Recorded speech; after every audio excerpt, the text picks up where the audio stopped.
The Technology Use Plan presentation by Group IOTA will promote students and staff with technology integration based on our collaborative efforts. The technology planning can make significant gains in an organization's mission. Planning takes resources from the administrator and other staff members to make good decisions that will lead to productive planning for effective solutions. The Technology Use Plan has been broken down into 9 phases, with descriptions of the importance of technology which enable the organizations by improving technology literacy.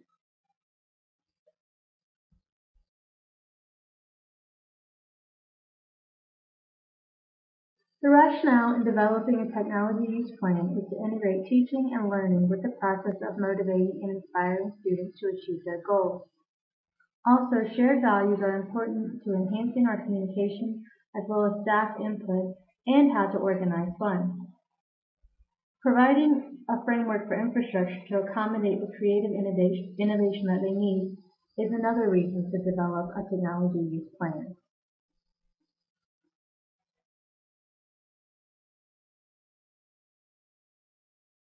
Who should be a part of the team and planning process?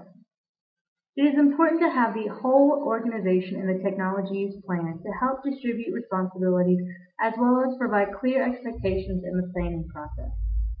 The team consists of a faculty member, administrator, administrative assistant, system administrator, parents, and students, with all of their input and ideas considered.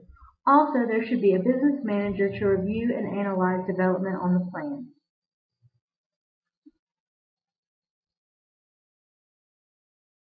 The first step in creating a technology use plan is to organize.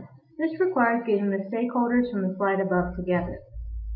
The second step is to research. This part should involve conducting a needs analysis and investigating potential technologies to meet those needs. The third step is to put all of that research together and start to formulate goals, objectives, and a timeline that fit with your vision. The fourth step is to finalize the plan in the form of a finished product. The fifth and final step is to implement the plan, evaluate the results, and then revise the plan going forward.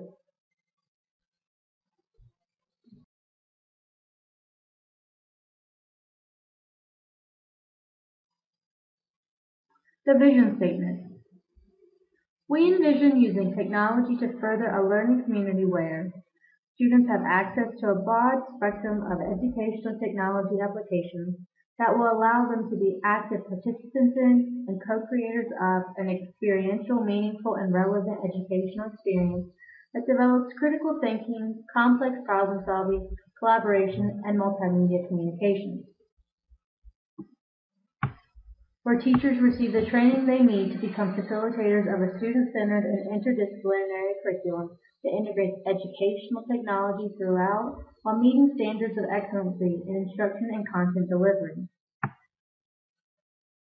Where administrators stay up to date with the latest applications of educational technology so that processes for teachers and staff can be made as efficient as possible, allowing the focus of the institution to be on educating the students. Where all members of the institution draw from resources in the local community, experts, businesses, volunteers, professional networks to ensure that curricular goals are met. Where academic success goes hand in hand with technological literacy, preparing the student for a healthy and productive life.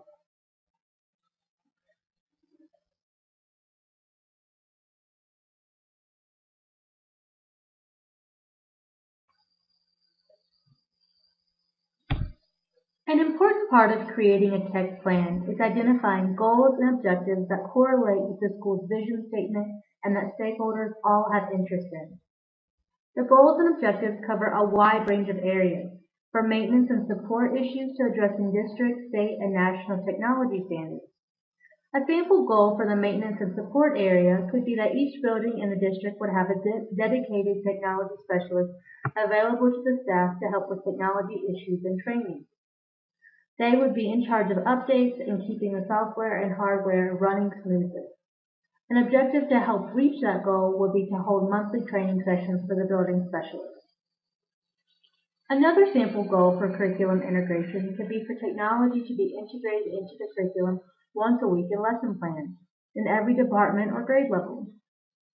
A sample goal for the standards area could be a goal including the ISD student standards and lesson plans.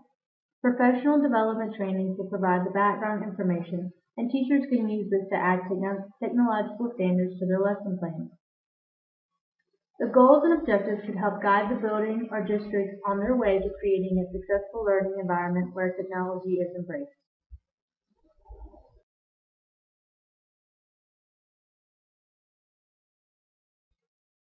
The needs assessment. The assessment instrument will be a survey given to all stakeholders involved in the formation of a technology use plan. Each survey will have a group of 4 questions that are similar because there are commonalities in the group's needs. However, there will be some differences in questions pertaining to the stakeholders because a parent's response and needs may be different than a student's or teacher's. Educator needs may include having access to technology, learning and teaching 21st century skills, and receiving ongoing training for integrating technology into the curriculum. Student needs may include having access to the internet and learning 21st century skills that will help them in the future. Administrative needs may include training to use technology, creating a school-wide vision and common goals, and measuring the impact of technology on student learning. Parent needs may include the safety of their student while using the internet, their student having access to the internet, and their student learning 21st century skills. Here are some general areas to be assessed. The 5 main areas being assessed include administrative, curricular, support, connectivity, and innovation. The technology maturity model benchmarks was the resource used to establish the areas to be assessed. Number 1, administrative. This includes policy, planning, budget. Number 2, curricular. This includes the integration of curriculum and assessment, teacher and student use. Number 3, support. This is stakeholder involvement, administrative support, training, and infrastructure support. Connectivity. This is local area networking, district area networking, internet access, and communication systems. Finally, innovation, which is new technology. Assessing the needs of the stakeholders while establishing a technology use plan is very important because needs are identified and concrete goals can be created to fill those needs.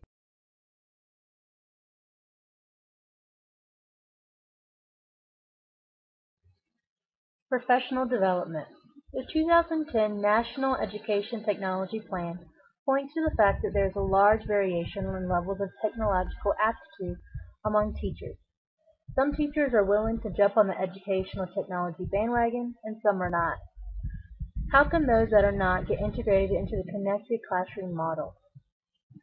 When designing an educational technology plan, one has to begin with an abilities and needs assessment of individual groups.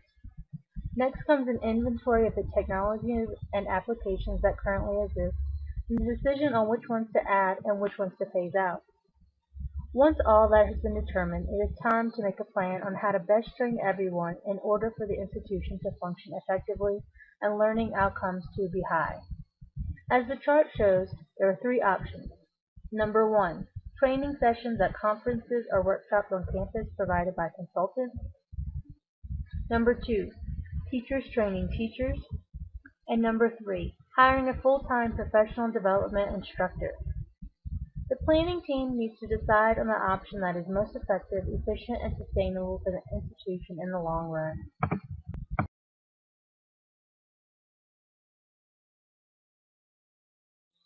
The technology plan evaluation. At the end of each school year, the stakeholders should get together to evaluate the technology use plan. The evaluation will be divided into 3 categories. Evaluate progress number 1. The first category is evaluating the progress of the technology use plan. Under this category, the stakeholders will be evaluating how well the plan has been implemented.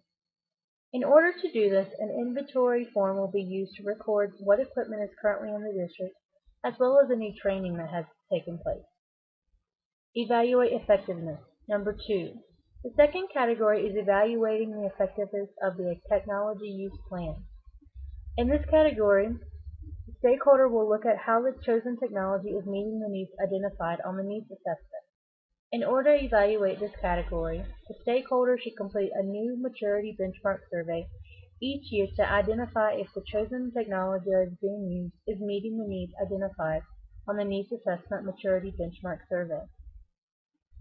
Ongoing research and plan modification. Number 3. The third and final category in the evaluation process is ongoing research and plan modification. In this category, the stakeholders will research any new current technologies to determine if there should be any modifications to the technology use plan of the district. Possible new technologies can be piloted on a small scale to determine if they would be effective on a district level. Also, research should be done to ensure that the current technology being implemented in the district is the most cost-effective option.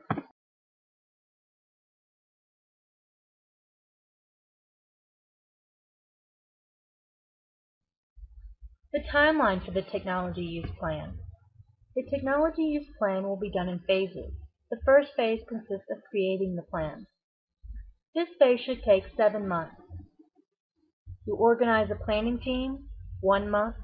You conduct a needs analysis survey, 2 months. Research possible technologies to meet the needs identified, 2 months. And create a written plan, which is 2 more months. Again, in total, phase 1, 7 months. The second phase will be implementation. This is an ongoing phase since new technology will continue to be adopted and implemented. Implementation will begin immediately and move forward according to the plan.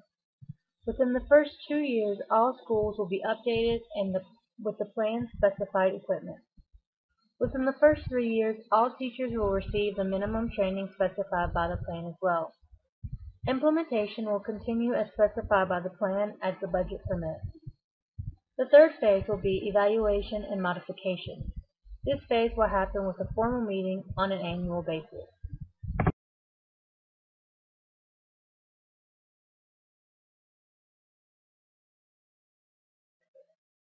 As educators, it is our primary goal to make certain that we provide our students with the best possible education.